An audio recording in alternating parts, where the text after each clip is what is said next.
What is up, YouTube? It's your boy Alan Spidey here again. I saw a movie Thursday night, and I want to talk to y'all about it a little bit. So, without further ado, let's get into my review of the remake 2025 version of Silent Night, Deadly Night. Let's get into it. So, in this film, the only two characters that we really need to care about are Billy, played by Rohan Campbell, and Pam, played by Ruby Modine, I believe her name is. If my memory serves me correctly, I believe she was the person revealed to be the killer in the film Happy Death Day. So if you guys haven't seen Happy Death Day, I really hope you didn't listen to what I just said. So those are our two characters that really the only two characters we really need to care about in this film. I believe we might have had another remake to this film in 2012. I don't know if it had the same movie title. I think that one might have just been called maybe Silent Night or something like that. And I do remember actually liking that film a lot. I don't know if I liked it as much as this one, but I do remember enjoying that film. Of course, I also actually enjoy the original film as well. Although, like, I'm not going to say it aged very well, but I mean, it's watchable. This one here, like, has a bit more in reference to the original film. Like, there's more in this 2025 remake that we actually saw in the original film than in the 2012 Silent Night. I don't remember like many references at all in the 2012 version, but I haven't seen that movie in a long time either, so I could be mistaken. I believe the original was released in 1984, if I'm not mistaken.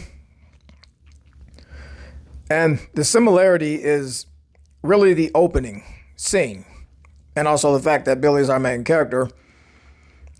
The 1984 film and this film, the openings of the film are very, very similar. Like where you got Billy being taken to visit his grandpa and stuff like that. And, you know, the scene with the parents, all that yada yada. Very similar to the first film. However, this 2025 remake does take some different approaches and some twists that we don't really find out till later. Like one of the approaches that it takes, we find out one of them we find out like right away, because it's going to have a huge impact on the entire story going forward. Almost look at it like a Venom approach, kind of. The movie Venom. This approach here stays with us like from beginning to end. And one of the other twists, we don't really find this one out till maybe 30, 35 minutes into the film. So we do get some differences here, and we get enough differences in this film to make it stand out from the original. So I did appreciate that. This film, like, it also has somewhat of a Halloween Ends strategy as well. But if I say how that happens, I don't know if I can really consider it a spoiler. Like, you know how like in Halloween Ends, like, it just seemed like the love story was like kind of rushed. So I guess it's not really a spoiler that I say if I say that it has a Halloween Ends approach to it. I mean, you kind of already know where I'm going with this, but you don't really get there until you meet the character of Pam. But even then, it's not as rushed as what we got in like a Halloween Ends. It's almost, you know, it's like it still happens quick, but just not as quick.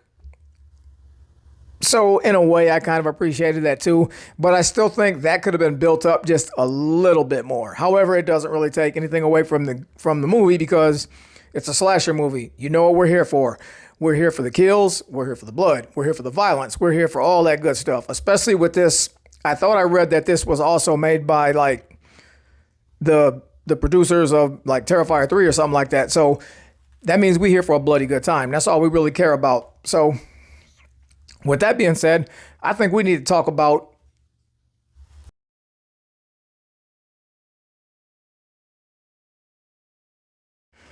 now that I'm on the subject of the kills, I gotta say this here.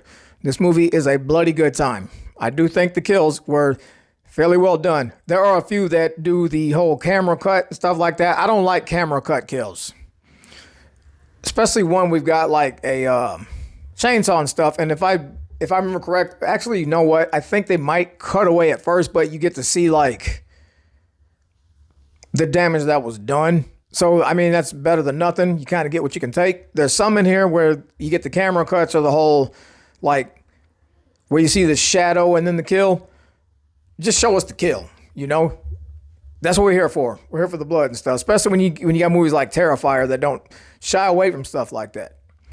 But yeah, this movie is a bloody damn good time. The kills are really well done in this film, and there's actually there's a damn good kill count number in this movie, a really good one. There is a specific kill scene in this film that ends up being my absolute favorite scene in the entire movie. And all I'm gonna say is this: I guarantee you, my people will definitely appreciate this kill scene. I may have said too much right there, but yeah, the kills in this movie, thumbs up.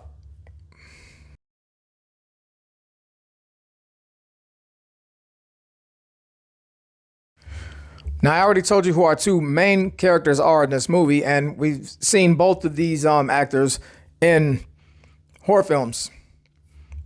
And in this movie, the acting is very well done.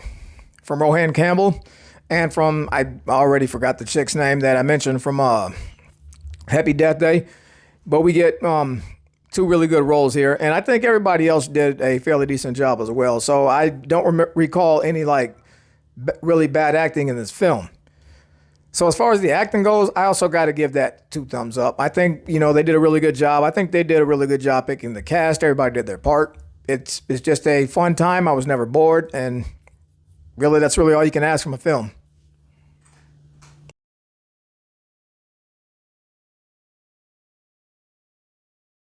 Now, as far as the ending of this film, what did I think of the ending?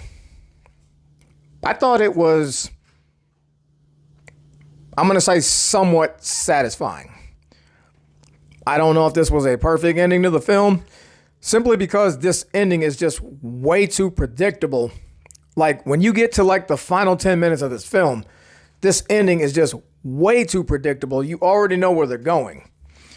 I mean, there are some other twists in the movie that are just fine, but as far as the ending goes, you can totally see when one of the twists is revealed, you totally know where they're going with this ending. Does it take away from the film? No. But I do think, like I said, with like something that I mentioned earlier, if they would have built a little bit more time into this here, I think the ending could have been a little bit more effective as well. It doesn't really feel rushed, but I don't know that it really feels like super earned either. But for the most part, I was satisfied. I had fun with the film. I was not disappointed with the ending or anything. And I probably should have mentioned this too, as far as the kills go. When Billy goes after a certain person, you kind of get like this like comic like image where it's like saying to kill that person, and it almost looks like a page from a comic book. And like I thought that was really cool, like comic art style before like he goes after the person he's killing. I like that. I did. I liked it a lot. I know this probably should have been mentioned in the kills section, but I had forgot to mention it, so that's why I'm talking about it now.